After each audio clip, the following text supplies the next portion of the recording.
Hi, everyone. I'm going to try to convince you in the next 10 minutes that thinking wrong is right. And you can think about this as the secret to busting the status quo. And you might ask, why does that matter?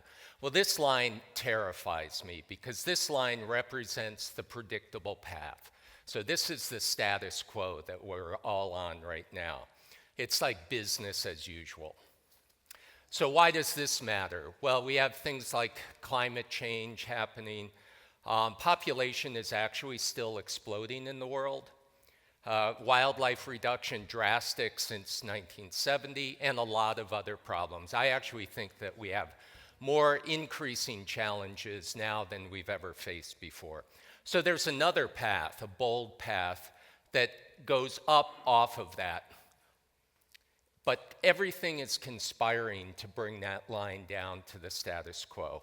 So how do people like Picasso in art, or Jane Goodall in science, or Steve Jobs in business, how do they escape the gravity of the status quo and get on that bold path? Well, I think there's something happening right at that juncture, at that inflection point, that I'm calling thinking wrong. So why is this hard? Well, our brains are conspiring against us. Here's a good example. Surfer gets munched off the coast of Australia. People in California stay out of the water, right? There's no statistical correlation between the two, but here's what's happening in your brain.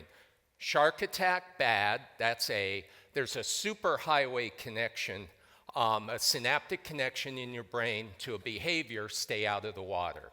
So we don't have to think about it. We just follow that pathway, input and behavior. It's automatic. Culture's also conspiring against us.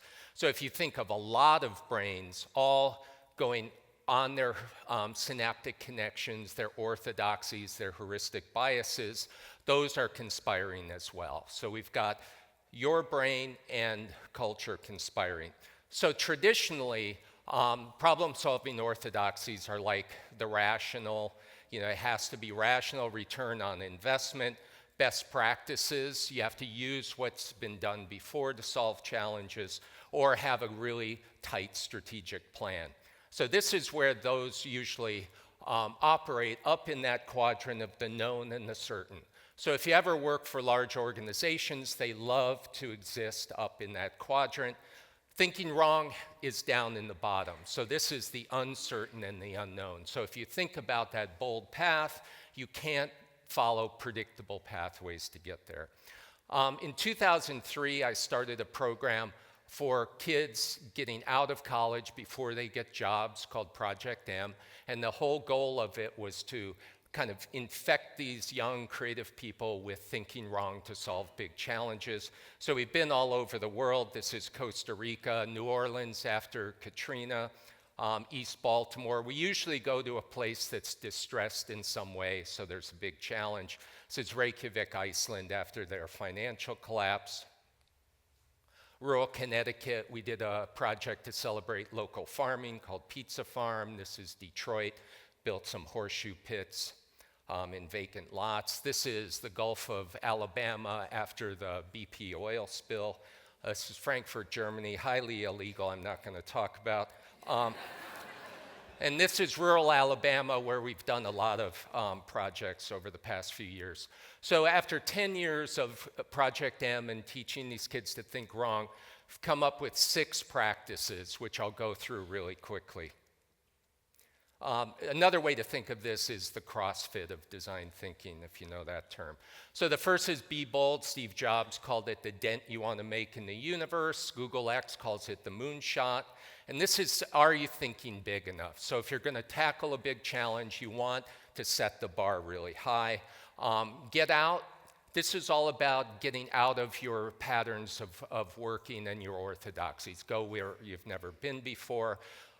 Let go, this is to let go of these pre-existing ways of solving problems. Stop the habitual problem solving. Making stuff, a lot of times if you're working with organizations, there's a lot of conversation, and you have contrarians and devil's advocates, and these ideas get stopped before they even start, and there's a point where you just want to start making. Bet small. Taking risks is scary, but when you frame them as small bets, I don't know if this is going to work, let's just place a small bet and see, and we'll learn from it. It alleviates some of that. Move fast. This is after you've placed small bets, how do you capture that and create momentum around the project? So I'm going to give you an example here.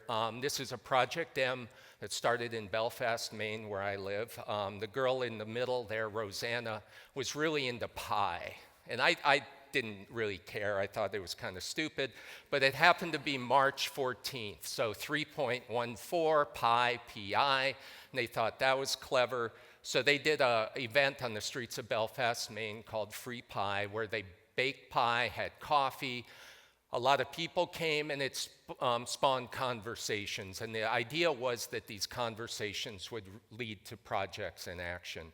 And that was so successful, they went down to Alabama, where we had a home base in Greensboro, Alabama, took over half our studio. This is the studio. And for $600 of materials, they built out pie boxes and tables and got chairs and opened up this pop-up pie lab. This is an area of the country that's deeply segregated, and so they have white churches and black churches, white restaurants, black restaurants. Rarely do everybody meet at the same place. So we had one table, no takeout. They ran that for the summer and took over this space on Main Street in Greensboro, Alabama. And it looked like that. This is the team of students when we started. And then they had to renovate it and make it into what they called Pie Lab. It was 100 degrees in August in that shot. This is wood from sharecropper cabins they got for free. We had a total budget of $8,000 from Kickstarter. $6,000 we had to use for the heating and air conditioning. These walls roll and reconfigure the space. This is what it looks like now. We came in second in the James Beard Awards for restaurant design that year. And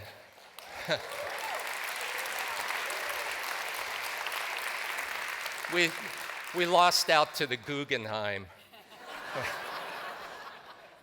And now it's a full-service restaurant. We bake pies and have lunch and dinners. The girl on the left is in something called the Youth Build program, where they teach kids how to run a restaurant and get their high school degree. We have pie baking contests, and we have musical groups coming in. We have open mic nights. So it's become this real place that the community can gather on Main Street in Alabama. This is a silk screening workshop for kids. And what's happened was there were 70% of boarded up windows in this little town. And now they've started to renovate. These are two buildings across from Pie Lab that are renovated. The Opera House got funding and is currently being renovated. This is what Greensboro looks like now. And probably 25% of the storefronts are empty. And recently, NBC News said it's one of the most influential zip codes in America, Hale County, Alabama. So, thank you very much.